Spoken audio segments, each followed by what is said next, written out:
우리 본말송에서 로마서 강의 21번째 말씀드리겠습니다. 그의 부활을 본받아 연합한 자가 되리라. 오늘도 부활과 연합과 그리고 성도의 삶에 대해서 지난주에 이어서 계속해서 말씀 드리도록 하겠습니다. 제가 지난주에 이 세례의 의미에 대해서 말씀을 드렸습니다. 여러분들, 세례에서 가장 중요한 의미가 무엇이라고 했습니까? 그것은 바로 그리스도와의 연합이라고 했습니다. 그래서 로마 6장에 보면 하파이어라고 하는 말이 나온다고 했습니다. 이 하파이어라는 헬라어 에이스는 무슨 말이냐면 안으로 들어가다라는 말이 있습니다. 연합하다라는 말이 있습니다. 그래서 사도 바울은 본문의 세례를 하파이어라는 단어를 3번 사용했고 연합이라는 단어도 2번 사용했습니다. 이것이 세례에서 가장 핵심적인 상황이다 우리에게 알려주고 있습니다. 여러분들, 세례를 통해서 우리는 그리스도와 연합되어 있습니다. 그리스도와 연합됐다는 게 무엇을 의미한다고 했습니까? 우리는 우리 안으로 그리스도가 들어왔기 때문에 다시는 결코 우리는 죄를 범해서는 안 된다는 겁니다. 그래서 여러분들이 오늘 이 말씀을 잘 들으셔야 돼요. 왜 나는 예수를 믿는데, 나는 세례도 받았는데, 근데 왜 나는 여전히 죄를 짓고 있는가? 이거에 대해서 여러분들이 오늘 잘 들으시고 깨달으시고 변화하셔야 됩니다. 사도 바울은 그리스도와의 연합에 대해서 2가지로 설명해 주었습니다. 하나는 그리스도와의 죽음의 연합이라고 했습니다. 또 하나는 그리스도의 부활에 연합한 것으로 그렇게 또 설명해 주고 있습니다. 제가 지난주에 그리스도와 죽음에 대해서, 그리스도와 함께 죽었다는 것에 대해서 말씀드렸습니다. 갈라디아서 2장 20절 말씀 통해서 말씀드렸습니다. 자, 오늘은 이제는 그리스도와 죽기만 하면 어떻게 했습니까? 살아나야죠. 그래서 그리스도의 부활에 연합하는 것, 그것이 무엇인가? 오늘 읽은 4절과 5절의 말씀입니다. 4절과 5절은 다른 게 아니에요. 우리가 그리스도와 함께 죽었습니다. 세례를 통해서 이제 내가 물에 잠겼어, 장사 지냈어, 죽은 사람이 되었어.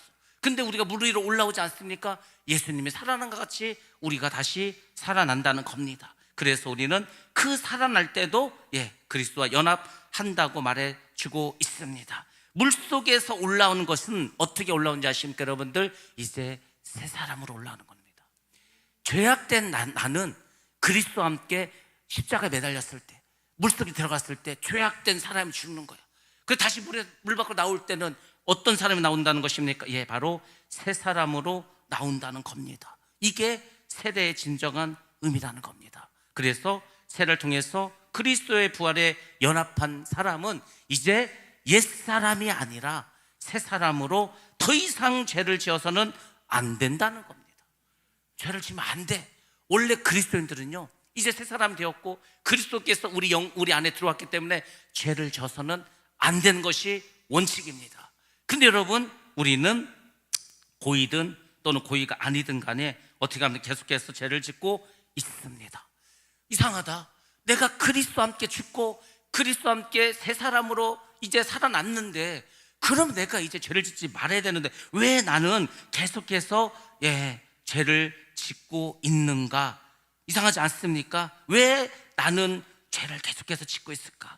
그것은 다른 게 아니고, 우리가 예수께서 자신의 죄를 대신해서 십자가에 못 박혀 죽으시고, 예수님께서 나의 죄를 대신해서 죽으시고 부활하신 것을 믿지만, 그것을 믿지 않습니까? 우리가 최소한 그리스도인데 믿지만 그것을 우리 각자의 삶에 온전히 적용하지 못하기 때문이라는 겁니다. 여러분이 첫 번째 알아야 될 건 뭐냐면은 이걸 믿으셔야죠. 이제는 내가 그리스도와 함께 십자가에 못 박혀 죽었고 내가 새 사람 돼서 부활했다. 이것을 먼저 믿으셔야 돼요. 이것도 안 믿는다면은 여러분, 예수를 뭘로 믿는 겁니까? 그리스도인도 아닙니다. 이건 무조건 믿으셔야 돼. 또 하나, 여러분들이 이걸 믿는다면 여러분의 삶 속에서 이것을 적용해야 된다는 겁니다. 오늘날 성도들이 이걸 적용을 하지 않아. 이게 숙제거든요, 숙제. 부활을 경험한 우리가, 이제 우리가 세례를 통해서 예수님과 함께 새로운 사람으로 거듭난 우리가 해야 될 일이 있습니다. 뭐냐면은 죄 안 짓고 사는 거예요. 근데 우리가 이것이 주님을 만날 때까지 해야 될 일이야.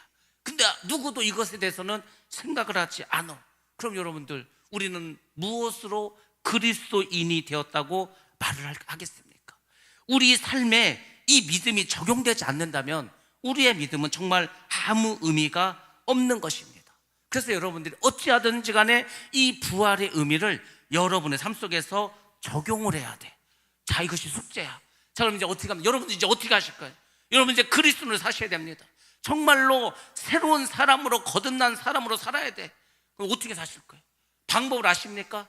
어떻게 살아야 되는지 여러분 다 알고 계십니까? 모르죠. 배워야 되겠죠. 오늘 본문을 통해서 여러분들이 깨달아야 되는데 힌트를 주셨습니다. 그게 뭐냐면 우리는 이제 지금부터 초대교회의 사도들처럼 살면 됩니다. 초대교회 사도들이 어떻게 살았을까? 초대교회 사도들이 성령 받고 변화되지 않았습니까? 예수님의 제자들이 예수님과 같이 살 때에는 인간적인 모습으로 살았어. 근데 예수님이 부활하시고 승천하시고 성령을 받고 새 사람이 돼서 새로운 삶을 살지 않았습니까? 그 사도들의 삶을 여러분이 살면 되는 겁니다. 자, 그러면 우리가 어떻게 살아야 될 것인가? 사도행전 5장 42절에 이것이 나와 있습니다. 시작. 그들이 날마다 성전에 있든지 집에 있든지 예수는 그리스도라고 가르치고와 전도하기를 그치지 아니하니라. 아멘. 아멘. 결론적으로 말하면 우리가 이렇게 살지 않기 때문에 여전히 죄를 짓고 있고 새로 태어난 사람인데도 우리 삶이 변화되지 않는다는 겁니다. 예수님께서 그리스도이심을, 예수님이 메시아지 않습니까? 구원자이시지 않습니까? 그 그리스도이심을 날마다 가르치라는 거예요. 믿지 않는 사람에게 예수는 그리스도다, 메시아다, 우리를 위해서 하나님께서 보내신 구원자다, 이것을 믿지 않는 사람에게 가르치고 전하라는 것입니다. 그것을 날마다 훈련하면 된다는 겁니다. 우리가 흔히 이것을 무엇이라고 합니까? 전도라고 합니다. 결론 나오지 않았습니까? 전도를 하지 않으면 새 사람이 된 내가 죄를 짓지 않고 살아가는 내 삶 속에서 거듭난 그 삶에 적용하지 못한다는 거죠. 그래서 여러분들이 이 복음을 전하는 것, 복음을 가르치고 전파하는 것에 열심히 매진하셔야 됩니다. 여러분들, 왜 우리가 전도해야 되는지 아십니까? 전도는 단순히 밖에 나가서 전도지를 나눠주고 우리 교회 오라고 하는 게 아닙니다. 그걸 말하는 게 아닙니다.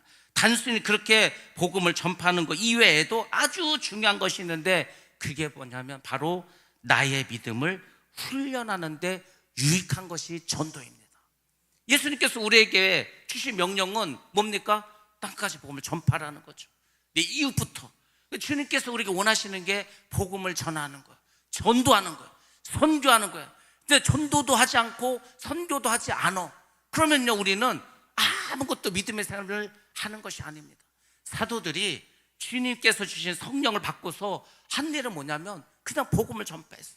때를 얻든지 못 얻든지 간에 어디든지 가서 복음을 전했습니다. 말씀을 가르쳤습니다. 근데 그것을 사도들만 하라는 게 아니에요. 오늘날 우리도 해야 한다는 겁니다. 이렇게 할 때, 우리가 복음을 전파할 때 그리스도의 죽으심과 부활하심에 연합한 삶을 우리가 비로소 살 수 있는 것입니다. 여러분들, 왜 그렇습니까? 예수께서 그리스도라고 고백하려면 무엇보다도 여러분들 어떻게 해야지 그리스도라고 고백할 수 있습니까? 예수님께서 나의 죄를 대신해서 죽으시고 부활하신 것을 믿어야 하기 때문입니다. 믿지도 않는 사람이 나가서 복음 어떻게 전합니까? 여러분들, 믿지 않는 사람들에게 예수를 믿으라고 할 때 뭐라고 하실 겁니까?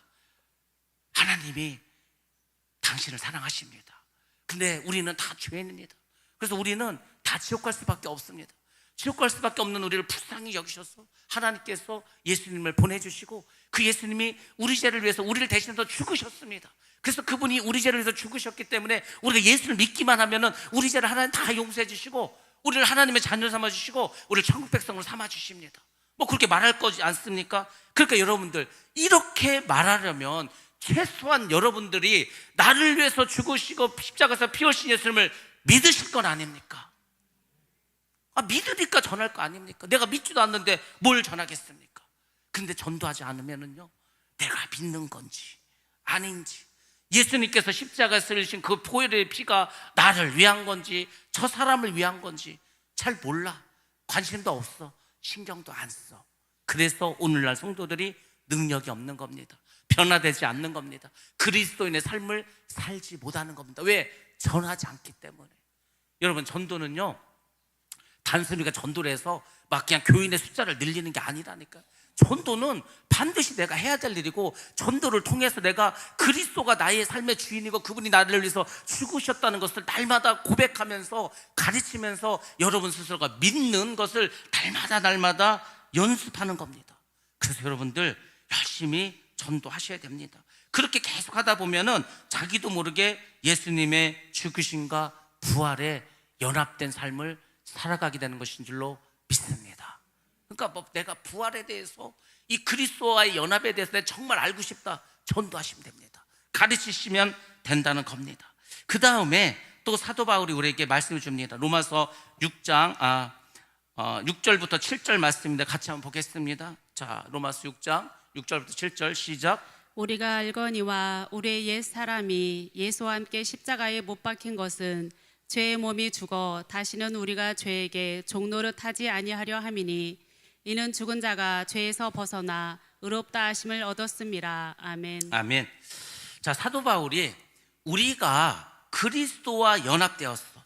그러면 그 증거가 있어야 될 거는 증거. 우리가 뭐 그리스도하고 연합됐다는데 뭘로 증거를 말할 수가 있겠습니까? 그 증거가 지금 읽은 6절과 7절 말씀입니다. 옛사람이 죽은 것에 대한 인식이 필요하다는 겁니다. 여러분들, 예수를 믿으려면요, 예수를 똑바로 믿으려면 여러분들이 먼저 뭘 생각해야 되냐면 내가 죽었다는 것을 알아야 된다는 겁니다.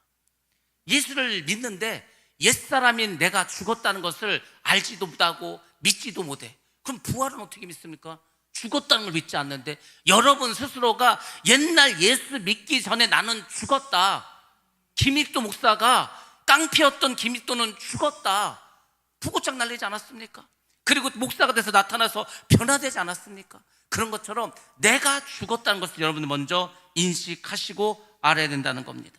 사도 바울은 옛사람이 죽은 것을 우리가 안다고 했습니다. 이미 3절에서도 말씀해 줬습니다. 우리가 그리스도와 함께 죽은 줄을 알지 못하느냐? 우리가 다 그리스도와 함께 옛사람 십자가에 죽지 않았냐? 너희들 그거 아직도 모르느냐? 이렇게 말했습니다. 우리 옛사람은 그리스도 예수와 함께 십자가에 못 박힌 것을 여러분들이 알아야 됩니다. 그게 바로 뭐냐면 못 박혀서 피 흘려서 죽었어. 그 소리가 장사 지냈다고 합니다. 우리 옛사람은요, 죽어가지고 장사 지냈어. 무덤 속에 들어갔다는 겁니다.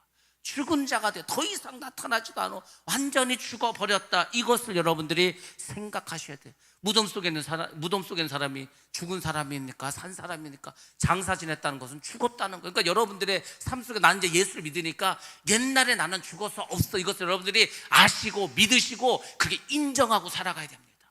이것이 예수를 믿는 사람들이 반드시 해야 될 일인데, 우리는 뭐 그런 것까지 생각을 못해. 예수 믿으면 그냥 뭐 성령 받고 능력 받고 막 은사를 받아가지고 무슨 막 그냥 기적이 일어나고 막 성령 충만해가지고 막 하는 일이 잘 되고 이런 것만 생각하지, 기독교의 본질이 뭔지, 예수를 믿는 게 뭔지, 복음이 무엇인지를 우리가 잘 모르고 그동안 살아왔습니다. 우리가 이것을 할 때 이제 죄의 몸이 힘을 잃고 다시는 죄를 짓지 않게 됩니다. 왜 내가 세례를 받았는데도 여전히 죄를 짓고 있는가? 내가 죽었다는 것을 내가 인정하지도 못하고 알지도 못해. 근데 이제 내가 옛사람인 나는, 죄악된 인간은 죽었다는 것을 인정하고 알아버리면은요, 죄가 더 이상 힘을 갖지 못한다는 겁니다. 죄가 힘이 하나도 없어져 버려. 그러면 다시는 죄를 짓지 않는다는 겁니다. 죄가 시킨 대로 따라서 사는 죄의 종노릇을 하지 않게 된다는 겁니다. 이제는 죄가 나를 이끌어갈 수 없다. 이제는 그 죄가 나의 삶을 그 불행 가운데 데려갈 수 없다. 나는 이제 더 이상 죄의 종이 아니다. 선포해버리면은요, 죄가 힘이 없어. 그래가지고 우리로 하여금 죄질 생각도 하지 않게 합니다. 제가 성령 충만한 게 뭐라고 했습니까? 성령 충만하면은요, 죄를 짓고 싶은 생각이 안 들어. 여러분들은 죄가 뭔지 압니다. 왜? 말씀을 알기 때문에. 하나님이 하지 말라는 걸 하고 싶어. 죄죠. 하나님께서 하라는데 하기 싫어. 죄죠.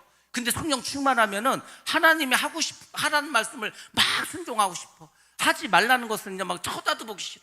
그래도 된다니까요. 그러니까 여러분들이 먼저 깨달으셔요. 나는 이제 죽었다. 옛사람은 죽었다. 예수와 함께 십자가에 못 박히고 장사되었다. 그래서 나는 더 이상 죄를 질 힘이 없다. 이렇게 여러분들이 생각하시기 바랍니다. 죄에 대해서 죽은 자는 죄와 함께 관계가 끊어지는 거예요. 죄와의 관계가 끊어져. 그래서 여러분들 죽은 자는 죄를 지을 수가 없는 겁니다. 아, 죽었는데 뭔 죄를 져? 죽어버렸는데 죄 질 수 있습니까? 그렇게 돼야 된다는 겁니다. 굉장히 중요하죠. 이제 우리는 죄에서 자유함을 얻게, 그게 바로 자유라는 거예요.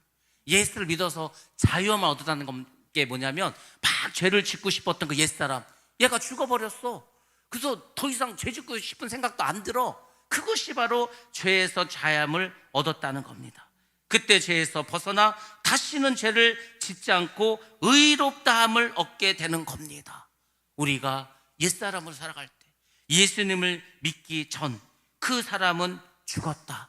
사도 바울은 뭐라 말합니까? 자기가 옛사람이었을 때 그렇게 원하고 바랐고 자랑스러웠던 거, 가말리아 문화생이고, 그렇지 않습니까? 또 뭡니까? 바리새인 중에 바리새인이고 로마 시민권을 가지고 다 배설물로 여겼다고 말했습니다. 우리는 죽었다고 생각합니다. 나는 죽었다 그러면은 여러분들 죄가 더 이상 우리에게 역사하지 못할 줄로 믿습니다. 이거부터 믿으셔야 된다는 겁니다. 자, 그 다음에 옛사람이 죽은 것을 알았다면 이제 어떻게 됩니까? 다시 살아날 것에 대한 믿음도 필요하지 않습니까? 예수를 믿는 사람들은 옛사람이 내가 죽었어, 그러면 이제 죽었으면 어떻게 되는 거? 부활해야지. 예수님 부활했으니까 그 부활이 세례에서 물 위로 올라오는 거라고 했습니다.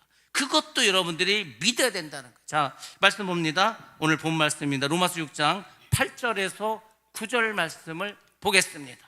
시작. 만일 우리가 그리스도와 함께 죽었으면 또한 그와 함께 살 줄을 믿노니 이는 그리스도께서 죽은 자 가운데서 살아나셨음에 다시 죽지 아니하시고 사망이 다시 그를 주장하지 못할 줄을 알미로라. 아멘. 아멘. 예. 우리가 이제 내가 죽었다는 것을 알았다면은 내가 다시 살아났다는 그 믿음을 갖는 단계로 나아가야 합니다. 우리는 옛사람이 죽은 것을 믿어야 됩니다. 또 죽은 것을 믿었으면 우리는 이제 죄에 대해서 죽고 새 생명에서 살아났다는 것을 지속적으로 믿어야 할 줄로 믿습니다. 이게 믿음이라고요. 이게 믿음. 우리가 의롭다함을 받는다는 거, 내가 제사함을 받았다는 건 다른 걸 말하는 게 아니고, 죄악된 옛사람은 죽었다. 그래서 나는 이제 더 이상 죄와는 관련이 없는 사람이고, 나는 이제 예수님이 부활하신 것 같이 이제 내가 다시 새 사람으로 부활해서 이제는 하나님의 사람으로, 하나님의 백성으로 살아가는 거다. 이게 바로 믿음이라. 이게 없으면은요, 우리는 어떤 능력도 받을 수 없습니다. 그리스도의 인의 삶을 살 수도 없습니다. 아니, 가장 핵심이 이거고 구원의 조건도 이건데, 가장 핵심적인 이 기독교의 교리를 알지 못한다면, 이것이 내 마음속에 있지 않는다면 여러분들은 뭘 믿는 겁니까? 무엇을 믿고 무엇을 아는 겁니까? 여러분들, 이것은 가장 핵심 중에 핵심이라는 겁니다. 내 안에 성령께서 살아계신 것을 믿어야 합니다. 우리는 그리스도와 함께 죽었으면 우리는 그리스도와 함께 다시 살아난 것도 믿어야 할 줄로 믿습니다. 그 사람이 예수님께서 다시 오시는 날 살아날 것도 믿게 되는 것입니다. 이런 확신과 믿음이 없으면 그게 바로 죽은 믿음이라는 겁니다. 교회는 다니는데 교회를 다니는 목적과 교회를 다니면서 하는 일이 전혀 이런 것과 무관해. 그러면은 여러분들은 하나님을 믿는 게 아닙니다. 교회를 다니는 거예요. 종교 생활을 하는 거예요. 절에 다니는 사람이나 성당 가는 사람이나 마음에서 믿는 사람들이나 다 똑같은 겁니다. 예수가 없는데, 여러분들 교회가 크면 뭐합니까? 예수가 없는데, 사람이 많으면 뭐합니까? 성령 역사하지 않는데, 다 의미가 없는 겁니다. 요한계시록에 나온 그 마지막 때 7교회처럼 4대 교회처럼도 되고요, 첫사랑을 잃어버린 교회도 되고요, 그냥 우상을 숭배하는 교회, 죄를 졌는데도 지적도 하지 않고요, 뜨겁지도 않고 차지도 않고, 오늘날 성도들이 다 그렇게 돼버렸어요. 잠자버리고 있습니다. 우리가 그거는 이미 다 알고 있죠. 우리가 십자가에 죽고 뭐 부활하고 다 믿죠. 근데 여러분, 믿는다는데 이렇게 사십니까? 믿는다는데도 여전히 내 삶 속에서는 원망이 있고 불평이 있고 시기가 있고 질투가 있고 미움이 있고 막 그렇습니까? 그렇지 않다는 거예요. 여전히 옛사람이 안 죽었어. 여전히 그 옛사람이 살아있어. 죄와 늘 내통하고 있어. 죄와의 네트워크가 끊어진 게 아니야. 여전히 죄하고 통신하고 연락을 하고 있어. 그러니까 죄의 통로가 열려 있지 않습니까? 그리스도인은 죄와의 통로가 닫혀져 버리는 겁니다. 끊어져 버리는 겁니다. 그리고 하나님과의 통로가 열리는 거예요. 이제는 마귀의 소리를 듣는 게 아니고 하나님의 말씀을 듣는 겁니다. 그게 예수를 믿는 거고, 그것이 세례를 받은 자가 살아가야 될 길인 줄로 믿습니다. 오늘날 우리가 그렇게 살아가야 돼. 그것을 믿고 우리가 살아가야 온전히 우리가 이 인본적인 삶과 죽음 믿음에서 변화되는 것입니다. 그렇지 않으면은 우리가 변화되지 못합니다. 그리스도께서 죽은 자 가운데서 새로운 몸으로 살아나셨으므로 그리스도는 다시는 죽지 않으십니다. 예수님이 죽습니까? 예수님 이제 안 죽습니다. 예수님 십자가에서 한번 죽으시지 않았습니까? 부활하셨죠. 예수님의 부활은 뭐냐면요, 더 이상 죽지 않는 몸으로 부활하신 겁니다. 우리가 육신은 죽습니다. 육신은 죽지만 여러분들 꼭 기억하시기 바랍니다. 우리 육신은 죽지만 예수님이 부활하셨기 때문에 우리도 예수님이 오시면 영원히 죽지 않는 몸으로 부활할 줄로 믿습니다. 오늘 제가 3분을 신방했습니다. 3분을. 2분은 전화 신방하고요, 1분은 이제 집에 신방했습니다. 1분은 누구냐면은 이제 오늘 내일 하시는 분, 정말 오늘 내일, 오늘이나 내일이나 부고가 뜰 수 있을 만큼 이제 마지막, 이분에게는요 제가 기도를 해가지고 그냥 녹음을 해서 보내드렸습니다. 아직까지 귀는 열려있고 조금 의식은 있으니까 임종 기도를 드렸죠. 그래서 제가 기도하면서 그 생각이 들더라고요. 이분이 이제 90세라고 하는데 인생을 다 살았죠. 자녀도 많이 낳습니다. 어쨌거나 신앙생활을 했습니다. 이분은 이제 주님 만날 날이 이제 바로 주님을 만나게 되겠구나. 바로 주님을 만날 그분이 인생에 무슨 후회가 있겠습니까? 무슨 미련이 있겠습니까? 그냥 주님만 만나면 되는 거야. 뭐 다른 거 걱정할 것도 하나도 없어. 자녀들 뭐 이미 다 자녀도 노인인데. 그렇습니다. 그런 분이 있어. 그래서 제가 기도해 드리면서도요, 다른 게 뭐 기도가 나오지도 않은, 그냥 하나님 좀 있으면 만날 거니까 하나님 잘 만나도록 지금 마음 평안히 가지시고 주님을 기억하시고 주님을 생각하시라고 했습니다. 또 한 분은 저에게 전화가 왔어. 전화가 왔는데 이분은요 80대 중반이 넘으신 목사님입니다. 근데 이 목사님은 사모님을 소천하셨습니다. 자녀도 없습니다. 성도도 없어. 그래서 이분이 요양원에 지금 계십니다. 목소리도 많이 이제 좀 힘든 모습. 이분도 이제 머지않았구나. 근데 그분이 그런 말씀 하시더라고요. 제가 목사님이 뭐 자기를 위해서 좀 기도를 해달라는 거예요. 그래서 제가 그 목사님을 위해서 이제 기도해 줬습니다. 하나님 다시 건강을 회복하시고 남은 생에 주님과 동행하면서 정말 마지막 사명을 잘 감당할 수 있게 해달라고 기도했어요. 그랬더니 그분이 또 기도를 아멘하고 받으시고 저를 위해서 기도해 준다는 거예요. 근데 저를 위해서 기도해 준 모든 내용이요 전부 다 하늘성교회에 관한 거예요. 하늘성교회가 사명을 감당하고 하늘성교회가 그 지역에서 할 일을 잘 감당하고, 저는요 그 생각이 드는 거예요. 이분이 뭐 어찌 보면은 진짜 얼마 살 날이 남지 않았는데 마치 그분의 유언처럼 들려더라고요. 그분이 물론 우리 교회를 위해서 그분도 많이 기도했을 겁니다. 근데 좀 뭔가 유언처럼 들려. 이분의 기도가 그렇게 제 마음속에 와닿더라고요. 이분이 딱 소원이 하나 있는 거예요. 뭐냐면 한 재작년인가 이분하고 몇몇 목사님하고 어디 가서 이제 식사를 했어. 근데 이분이 거기를 꼭 한번 가보고 다시 한번 가고 싶다는 거예요. 그래서 목사님 걱정하지 마시고 제가 목사님들 다 연락해서 그곳에 가서 같이 한번 식사하자고 그랬습니다.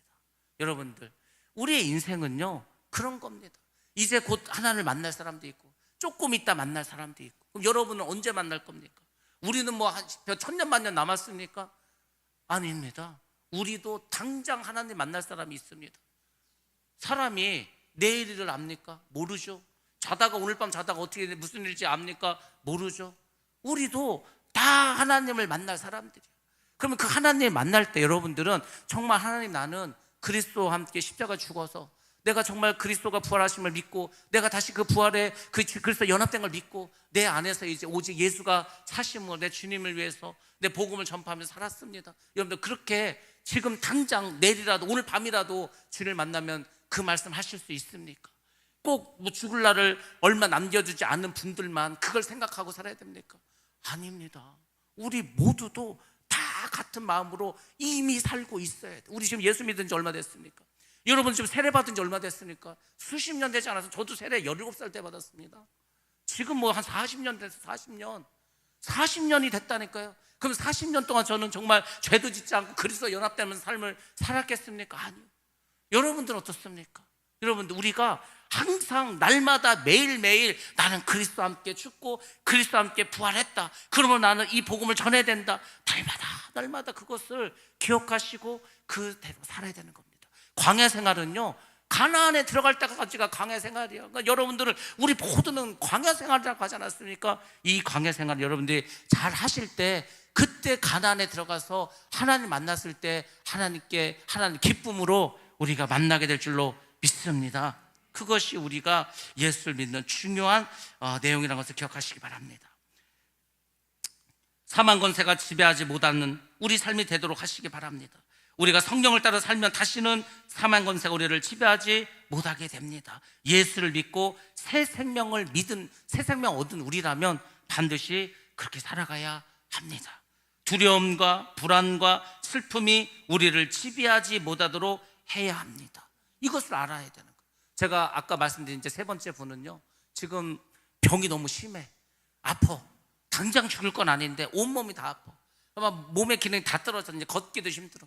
제가 볼 때는 이분도 이제 요양원 가셔야 될 것 같아요. 처음에 말씀드린 분은 호스피스 병동에 있고요, 두 번째 전화하신 목사님은 이미 요양원 들어갔고요, 이분은 집에 있는데 곧 얼마 지나지 않아서 혼자 도저히 살 수가 없어서 요양원에 들어가야 될 것 같습니다. 여러분들, 그런 상황 속에서, 그런 우리의 인생 속에서, 나도 어떻게 될지 모르는 이 인생 속에서 여전히 두려워하고 불안해하고 슬퍼하고 그럴 필요가 있습니까? 근데 그분은 불안하기도 하고 지금 뭔가 두렵기도 하고 슬프기도 하고 자꾸 죽고 싶은 생각만 든다는 거예요. 내가 언제 이렇게 나이가 먹고 내 몸에 언제 이렇게 병들어 버리고 내 인생이 어떻게 이렇게 힘들게 됐을까? 여러분들, 그때 여러분들이 기억하셔야 돼. 나는 구원받은 자다. 나는 예수를 믿은 자다. 나는 예수와 함께 죽고 나는 예수와 함께 새 사람으로 부활한 사람이다. 그걸 놓쳐버리면은요, 마지막 때 인생이 힘들어지는 겁니다. 아무리 몸이 아프고 내 인생이 뒤틀린 것 같고 어려운 것 같아도요, 여러분들, 우리는 부활하신 주님의 우리 속에 살아계심을 믿고 항상 기뻐하면서 감사하면서 그렇게 살아갈 줄로 믿습니다. 정말로 중요한 말씀 하나 드리겠습니다. 여러분들, 우리가 옛사람이 죽었지만 우리는 아직 옛날에 육체를 가지고 살아가는 것을 기억하셔야 됩니다. 우리가 죽었다고 하지만 지금 우리가 입고 있는 육신 아직 안 죽지 않았습니까? 그렇죠. 안 죽었어. 아직 육체가 안 죽었다고. 그게 뭘 말합니까? 우리의 속사람은 예수님 안에서 죽었지만 죄악된 육체는 여전히 우리가 죽지 않고 가지고 살아갑니다. 이 껍데기 아직도 우리가 입고 살아가는 거예요. 이거를 우리가 뭐 100년을 가지고 살지 80년을 가지고 살지 모르겠지만은 이 육신을 가지고 살아가. 그렇기 때문에 우리가 죄에 노출되어 있다는 겁니다. 육체를 가지고 거듭난 우리는 그래서 어떻게 살아간지 아십니까? 이 육신, 옛 생명과 부활, 내가 세례받음으로 예수님과 연합했던 그 생명, 이게 함께 존재하는 이중적인 존재가 되었다는 겁니다. 그래서 내 안에서 성령의 소욕과 육체의 소욕이 날마다 싸움을 하는 거예요.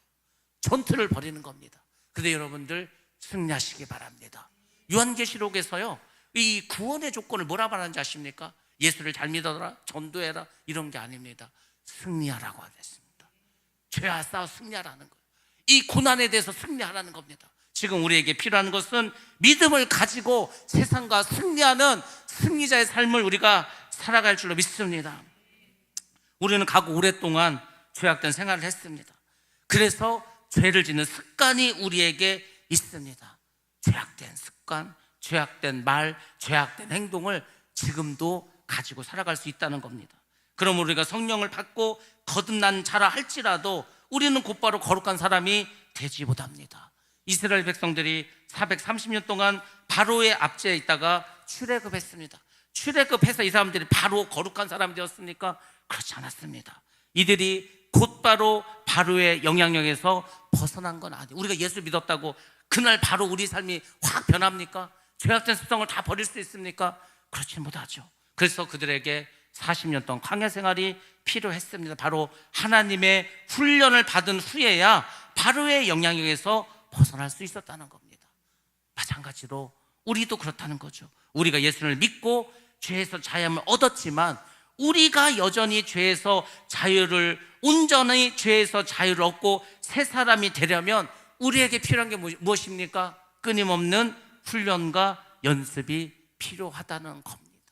여전히 지금도 저는요, 우리가 그 생각, 주님 오실 때까지 훈련하고 연단하고 연습하고 경건의 연습을 하라고 하지 않았습니까? 경건의 연습.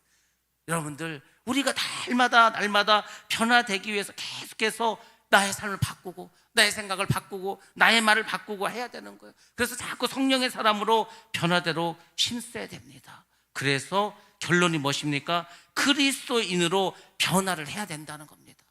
변화를 해야 돼. 변화되지 않으면 안 되는 겁니다. 근데 여러분들, 변화를 해야 되는데 어떻게 해야 변화될 수 있냐 이거죠. 이제 알았어. 아, 그렇구나. 변화돼야 되는구나. 변해야 되는구나. 변화할 수 있구나. 그럼 도대체 어떻게 해야 우리가 변할 수가 있습니까? 이 점에 대해서 사도 바울이 우리에게 또 설명해 주고 있습니다. 자, 로마서 6장 11절부터 13절 말씀입니다. 시작. 이와 같이 너희도 너희 자신을 죄에 대하여는 죽은 자요 그리스도 예수 안에서 하나님께 대하여는 살아있는 자로 여길지어다. 그러므로 너희는 죄가 너희 죽을 몸을 지배하지 못하게 하여 몸의 사욕에 순종하지 말고, 또한 너희 지체를 불의의 무기로 죄에게 내주지 말고, 오직 너희 자신을 죽은 자 가운데서 다시 살아난 자 같이 하나님께 드리며 너희 지체를 의의 무기로 하나님께 드리라. 아멘. 아멘. 이렇게 하면 변화되는 겁니다. 그래서 로마서 6장 11절부터 13절을요 외우시기 바랍니다. 마음에 명심하시기 바랍니다. 이렇게 살도록 여러분 삶을 싹 바꿔보시기 바랍니다. 그러면 변합니다. 근데 그렇게 하지 않고 그렇게 연습하지 않으면요 절대 변하지 않습니다. 왜? 우리는 자꾸 죄의 습관이 남아있기 때문에 그렇습니다. 지금 오늘 읽은 로마서 6장 11절에 13절 말씀은 우리 신앙인에게, 우리 그리스도인에게 정말 믿음의 정수 중에 정수입니다. 아니, 이렇게 살아야 된다니까. 이렇게 살아야 우리가 변하는 겁니다. 무엇을 말하고 있습니까? 그리스도 연합을 이루려면은 해야 할 것이 있고 하지 말아야 될 게 있다는 거. 그러니까 하라는 거 하고 하지 말라는 거 안 하면 됩니다. 자, 먼저 할 것에 대해서 두 가지로 말해주고 있습니다. 11절에 뭐라고 했으면 여길지어다라고 해주고 13절에서 드리라라고 이렇게 말했습니다. 자, 먼저 여길지어다는 헬라어로 로기조마이라는 동사를 사용합니다. 여러분들, 여길지어다, 이게 무슨 말인지 아십니까? 원어적인 뜻으로 뭐냐면 이것은 뭐냐면 마음속에 무언가를 담다라는 거. 담어. 내가 어떤 생각을 내 마음속에 담는 겁니다. 생각하다라는 뜻을 가지고 있는 동사입니다. 그러니까 뭐냐면 이런 거죠. 그리스도와 함께 죄에 대해서 죽고 의에 대해서 사신 것을 마음속에 두라는 거예요. 우리나라 말로 하면 명심하라는 겁니다. 아, 그렇구나. 우리가 그리스도와 함께 죄에 대해서 죽었고 십자가 죽었고 이제 의에 대해서 내가 다시 살아났구나. 이것을 마음속에 담아두라는 겁니다. 이것은 여러분들 로마서에서 등장하는 첫 번째 명령입니다. 로마서를 원어로 보면은요 명령문이 하나도 없어. 드디어 첫 번째 명령문, 이렇게 하라라고 명령한 게 마음에 두라는 거예요. 명심하라는 겁니다. 그것이 첫 번째 명령이에요. 그만큼 중요하다는 거겠죠. 이렇게 명령형 동사를 쓴 것은 무엇을 의미합니까? 이거 잘 들으셔야 됩니다, 여러분들. 우리가 굳이 뭐 좋은 말로 할 수도 있는데 왜 명령형으로 이것을 썼을까? 여러분들, 우리가 죄에 대해서 죽은 자이죠. 죄에 대해서 또 하나님에 대해서 산 자라는 것을 마음에 두라고 하지 않았습니까? 그렇게 마음에 두는 것은 옵션이 아니라는 겁니다. 선택사항이 아니라는 거예요. 까짓거 뭐 마음에 둬도 되고 안 둬도 되고 잊어버려도 되고, 이게 아니라 반드시 두고 살으라는 겁니다. 강제 규정이에요.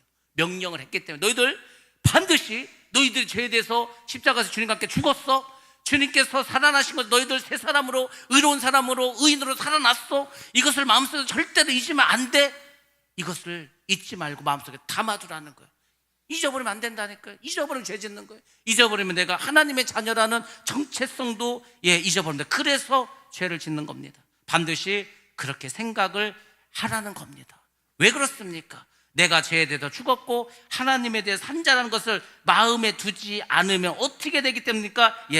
결코 이전의 삶과 전혀 다르게 살 수 없기 때문입니다. 그래서 우리가 죄를 짓는 겁니다.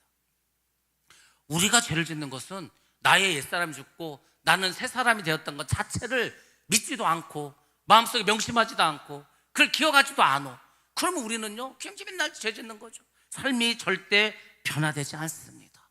오늘날 많은 목사님들이, 성도들이 변화되지 않는 것 때문에 낙심합니다. 힘들어합니다. 저도 마찬가지죠. 왜 우리 성도들이 변하지 않을까? 다른 이유가 아니에요. 이것 때문에 그래. 이거 나는 죄악된 나는 죽었고 나는 예수를 믿고 세례를 받았으니까 새 사람이 되었다. 이것을 믿고 알고 살아야 되는데 그렇게 하지 않아. 그러면 삶의 변화가 절대 없습니다. 그럼 어떻게 되는지 아십니까? 복음을 전할 수도 없습니다. 아니 그걸 모르고 잊어버린 사람이 무엇으로 복음을 전하겠습니까? 우리가 새 사람이 되었다는 것을 믿지 않는데 어떻게 하나님의 자녀대로 우리가 살아갈 수가 있겠습니까? 그렇지 않습니까? 우리의 모습은 어떻습니까?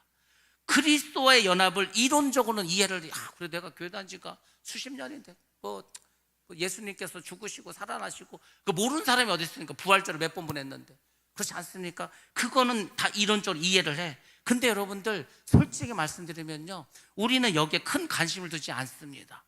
그래서 예수님 죽으셨다며 2000년 전에 나를 위해서 죽으셨대. 또 부활하셨대. 그러니까 나는 죽으면 이제 부활한대. 이거를 남 얘기하듯이 그럼 능력이 안 나타납니다. 복음을 전파하잖아요. 그러니까 제가 말했죠. 어느 순간 이 복음의 진수가 나의 심령 가운데 강력하게 느껴져야 되는 거야. 그렇구나. 정말 내가 죄악된 나는 죽어야 되는구나.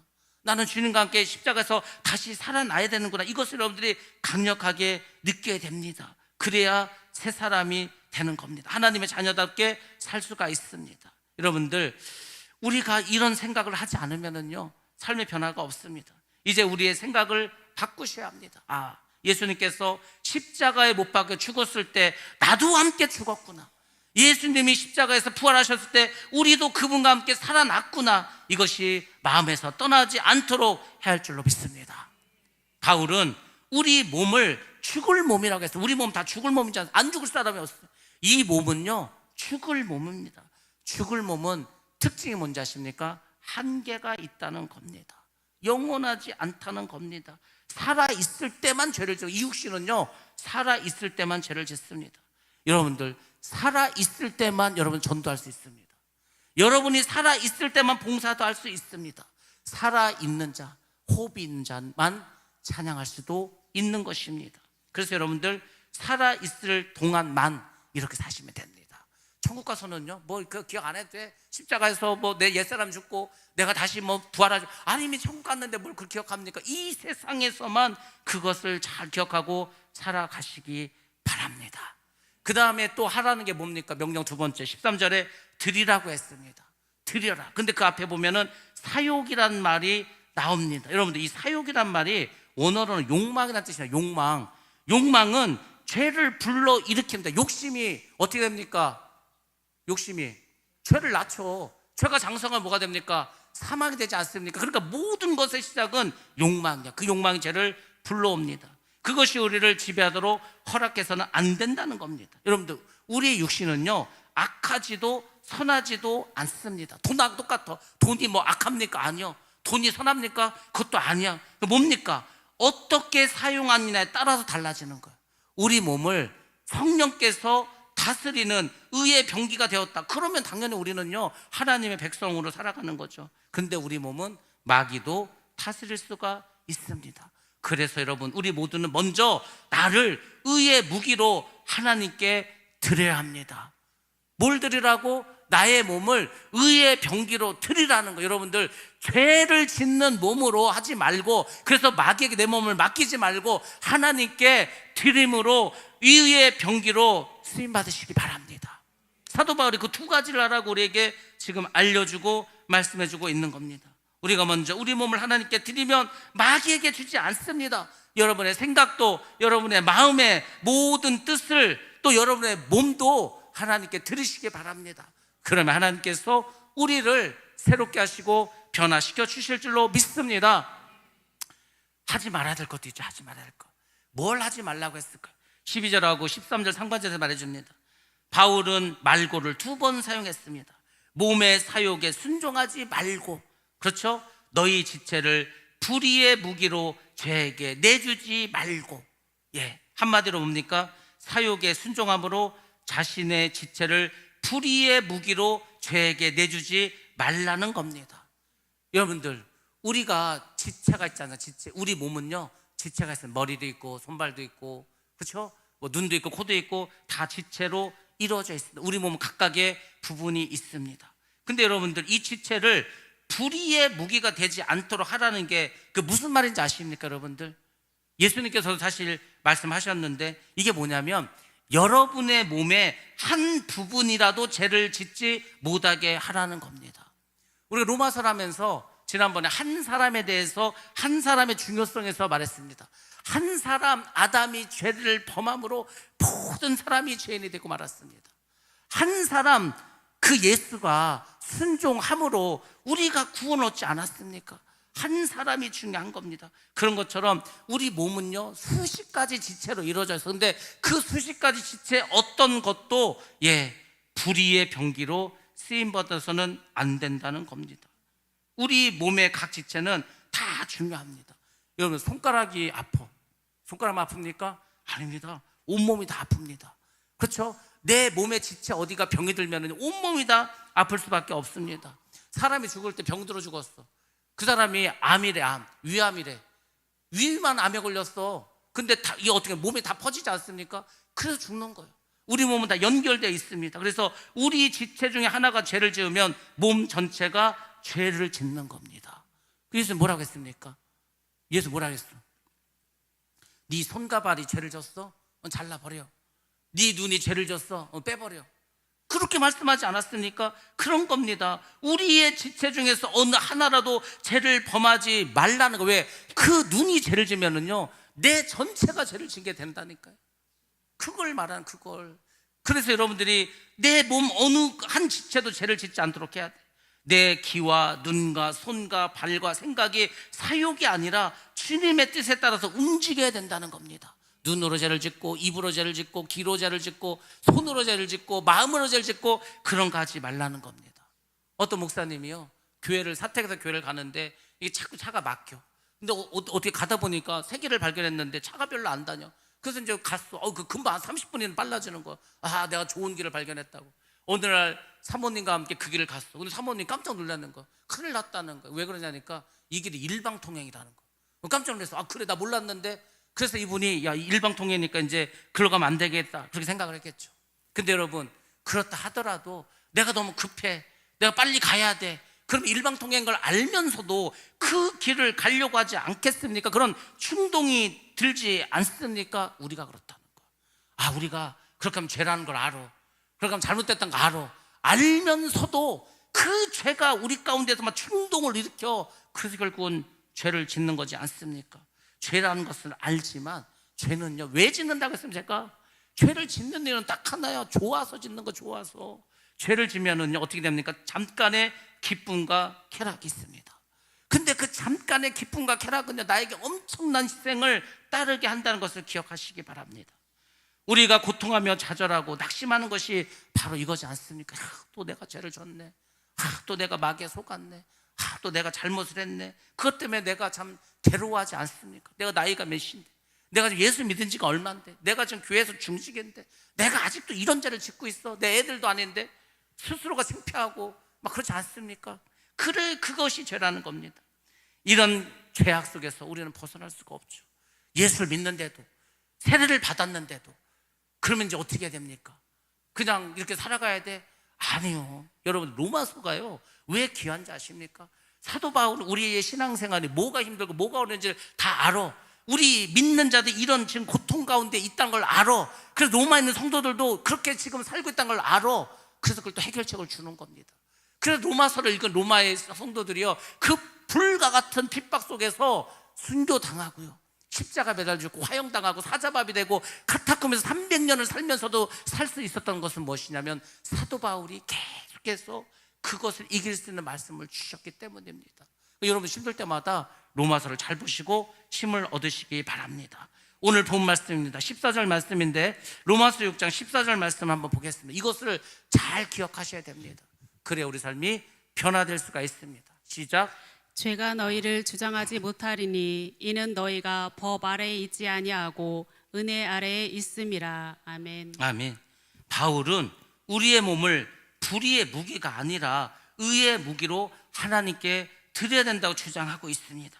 우리가 힘써서 노력하라는 뜻입니다. 여러분들, 우리가 여기서 조심할 게 있는데 이 말씀을 보면은 죄가 너희를 주장하지 못하리니 이렇게 말합니다. 죄가 우리를 주장하지 못하는구나. 우리가 단순히 그렇게 생각하면은 큰일 납니다. 내가 노력하지 않아도, 내가 막 믿음을 살려고, 내가 죄를 지려고 노력하지 않아도 저절로 그렇게 되는구나. 그게 아니라는 겁니다. 여러분들, 우리가 노력하지 않으면 여전히 우리는 죄를 질 수밖에 없다는 겁니다. 주님의 말씀을 잘 기억하셔야 됩니다. 우리가 정말 이 말씀을 잘 주의하고 들으셔야 합니다. 우리가 구원받은 사람은 이제 내가 구원을 받았으니까 내 몸을 어떻게 사용해야 되는지를 아셔야 됩니다. 또 구원을 받은 사람은 죄와 어떤 관계를 내가 맺으면서 살아가야 되는 것을 꼭 아셔야 됩니다. 과거에는 죄가 나에게 뭘 요구를 해, 욕심을 막 해, 나에게 어떤 충동을 일어나게, 그러면 우리가 어떻게 합니까? 당연히 이렇게 죄를 졌죠. 근데 여러분, 이제 우리가 구원받은 사람이라면 죄가 나에게 와가지고 죄를 짓도록 유혹을 해, 죄가 막 나를 막 요구를 해. 그러면은요, 이제 나는 그 죄를 들어주지 않겠다라고 거절할 수 있는 위치에 여러분이 서게 된 것입니다. 예수를 믿지 않는 사람들은요, 죄를 짓고 싶고 나의 욕구가 있고 욕망이 있으면 하면 돼, 그냥. 근데 예수 믿는 우리는 그 죄라는 걸 알아. 그러면 내가 이것은 죄니까 나는 이 죄의 요구, 나로 하여금 죄를 지려고 하는 내 속에 있는 그런 더러운 영들을 거절할 수 있게 되었다는 겁니다. 그게 어떻게 가능하게 된지 아십니까? 이유는 이것입니다. 우리가 법 아래 있지 않고 은혜 아래 있기 때문입니다. 그래서 은혜가 중요한 거예요. 여러분들, 은혜를 받으면은요, 더 이상 우리가 죄의 율법의 지배를 받지 않습니다. 하나님의 은혜가 그래서 중요한 거예요. 과거에는 우리가 어떻게 살았습니까? 죄에서 벗어나고 싶어도 그렇게 할 수 없었습니다. 그렇지만 이제는 우리가 그렇게 하겠다고, 내가 죄를 짓지 않겠다, 그렇게 마음만 먹으면 죄를 짓지 않을 수 있다는 겁니다. 왜? 우리 안에 은혜가 있기 때문에. 우리가 자신의 몸을 불의의 무기로 죄에게 내어주는 것은 어쩔 수 없기 때문이 아니라 우리가 그것을 선택했기 때문에. 여러분, 죄를 왜 짓냐면은 내가 죄를 지으려고, 내가 죄를 짓겠다고 선택했기 때문이야. 내가 선악과를 따먹겠다고 선택했기 때문에 죄를 진 겁니다. 근데 이제 내 안에 예수가 살면은요, 내가 그리스도와 함께 살아나면은 죄를 나는 안 지을 거야. 그를 선택할 수 있다는 거예요. 그 힘이 있다는 겁니다. 우리는 얼마든지 그래서 죄에서 자유함을 얻을 수가 있는 줄로 믿습니다. 개는요, 토한 것을 가서 또 먹습니다. 돼지는 아무리 깨끗이 씻어줘도 다시 더러운 것에 진흙탕에 가서 누워버립니다. 여러분들, 믿지 않는 사람이 그래. 믿음이 없는 사람도 여전히 그렇게 살아갑니다. 근데 우리는 그럴 필요가 없다는 거죠. 왜? 우리는 이제 주님의 은혜 아래 있기 때문입니다. 그래서 여러분들이 하나님께 뭘 바라냐면요, 하나님, 나에게 은혜를 주옵소서. 은혜를 구하시되, 은혜, 뭐 다른 거 뭐 돈 주세요, 뭐 이렇게 맨날 그런 것만 하지 말고 은혜를 달라고요. 은혜, 죄 짓지 않을 은혜, 하나님이면, 주님이면은 만족할 수 있는 은혜, 내가 죄와 싸울 수 있는, 내가 다시는 죄를 짓고 싶은 생각도 들지 않는 그 믿음을 달라고, 그 은혜를 달라고 우리는 기도해야 할 줄로 믿습니다. 오늘날 성도들이 그런 걸 구하지 않고 맨 믿지 않는 사람들, 이방인들 구하는 것만 구해. 그러니까 여러분들, 하나님 그걸 줘도요, 만족을 못 한다니까. 여전히 죄 가운데 살아갑니다. 은혜가 충만하면은 우리의 몸을 의의 무기로 주님께 드릴 수가 있습니다. 그래서 말하는 거죠. 하나님, 나를 사용하여 주옵소서. 하나님, 나를 하나님의 의의 병기로 사용하여 주옵소서. 저도 가끔 그런 생각이 들어. 하나님, 내가 정말 내 생명을 다해서 주님의 일을 정말로 한번 열심히 해보고 싶습니다. 막 그냥 전도도 막 엄청 열심히 하고, 막 선교도 열심히 하고, 우리 자녀들 막 그냥 하여튼 막 믿음으로 살 수 있도록 막 정말 막 그렇게 정말 해보고 싶습니다. 근데 여러분, 하나님은요, 우리가 뭘 되라고 하라고, 너는 뭐가 되라 이렇게 하진 않습니다. 하나님은 우리에게 은혜를 주심으로 우리가 그렇게 살아가도록만 하십니다. 살아가도록, 은혜 가운데, 믿음 가운데, 성령 충만한 가운데 살아가도록 해주십니다. 그것이 은혜. 내 힘도 아니고요, 내 능력도 아니고, 내 노력도 아닙니다. 그것이 바로 은혜인 줄로 믿습니다. 여러분들 은혜 충만하시기 바랍니다. 우리의 몸이 정말 주님께 드려지시기를 바랍니다. 그리고 아까 말씀드리지 않았습니까? 정말로 여러분들 명심하시기 바랍니다. 정말로 잊지 마시고 하나님께 의의 병들 드리시기 바랍니다. 그리고 내가 버려야 될 것이 있을 겁니다. 버리시기 바랍니다. 나는 죄를 짓고 싶어도 더 이상 죄를 질 수 없는 사람이 되었어. 그래서 믿으시고요, 죄와 이기시기 바랍니다. 나의 몸과 마음 어떤 짓자도 더 이상 죄를 짓지 않도록 여러분들이 살아가 보시기 바랍니다. 그러면요, 진정한 자유함이 옵니다. 그 자유함은 세상이 주는 게 아니에요. 죄를 짓지 않아서 내가 얻게 되는 그 자유함은요, 이 세상 그 어떤 것보다도 기쁘고 가치가 있고 행복한 마음을 줍니다. 그래서 여러분, 우리 모두가 더 이상 죄를 짓는 것이 아니라 이제는 정말 의의 병기로 하나님께 드림으로 축복된 여러분 되시기를 주님의 이름으로 축원합니다.